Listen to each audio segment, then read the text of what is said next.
This is called I'm Making a List of All the Things I Should Feel Guilty About.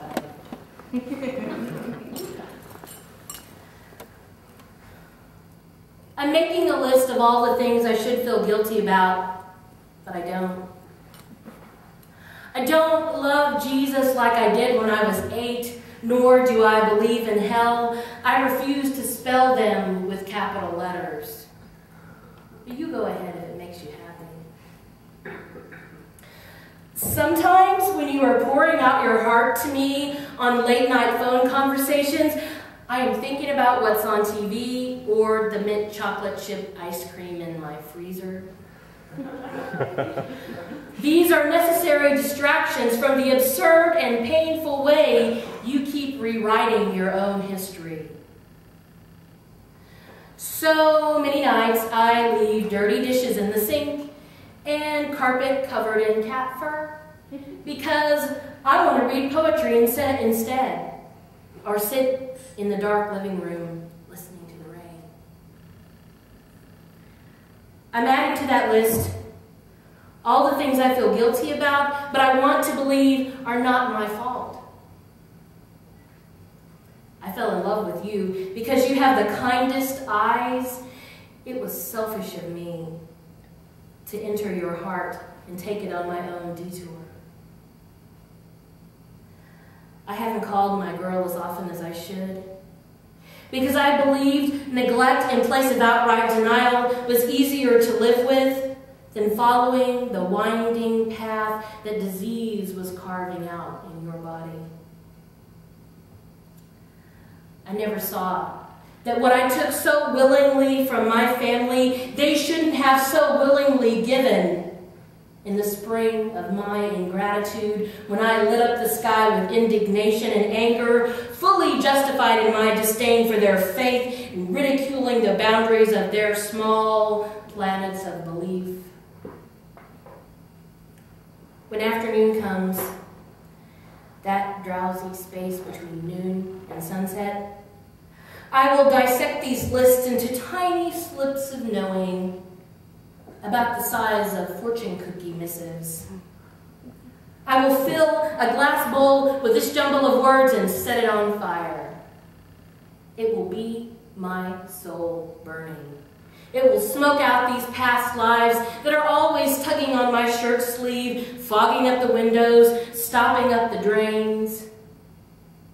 Or maybe I will weave my worries into a kite and wait for spring, and then make the string too short and slippery to grasp. Once the wind takes them, these regrets will no longer belong to me. Like all betrayals and misgivings, every single fracturing thought will rejoin the universal ache and be absorbed into beloved entropy.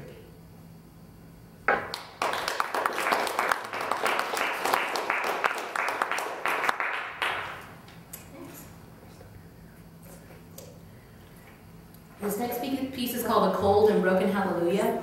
And I don't know if any of you guys are like Leonard Cohen fans, but if you are, you'll probably dig this. I dig it.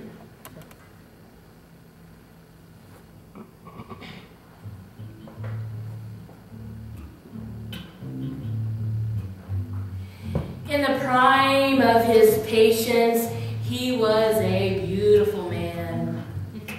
Gracious and easy to hear, gathering around him in gentle tones, a nest of admiring starlings.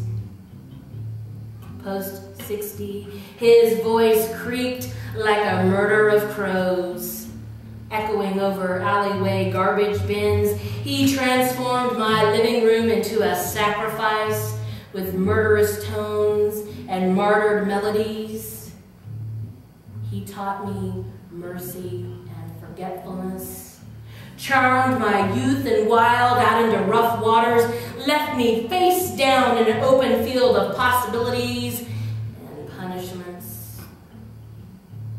I learned my own beauty from him, and the twin sorrows of understanding that can never be unknown, to be adored and abandoned, with only your own voice to comfort the silence. Still, I enshrine him, master and songbird, lover on a dateless Saturday night.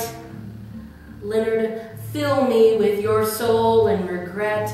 Tempt me into seeing your heart and celebrating the delight of my missteps. Recognize the longing I have practiced with devotion that even I find poignant. It's broken now, but worth mending with a guitar and a few well-placed chords.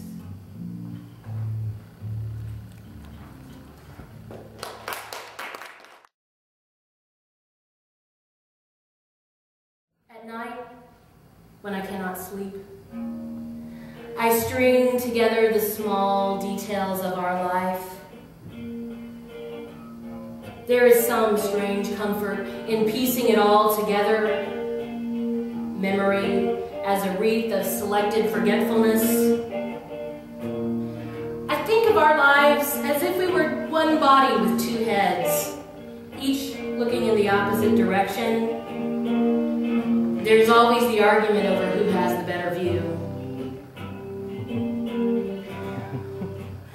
When there are more bills than money to go around, and I see the sack of wilting garbage still sitting by the door.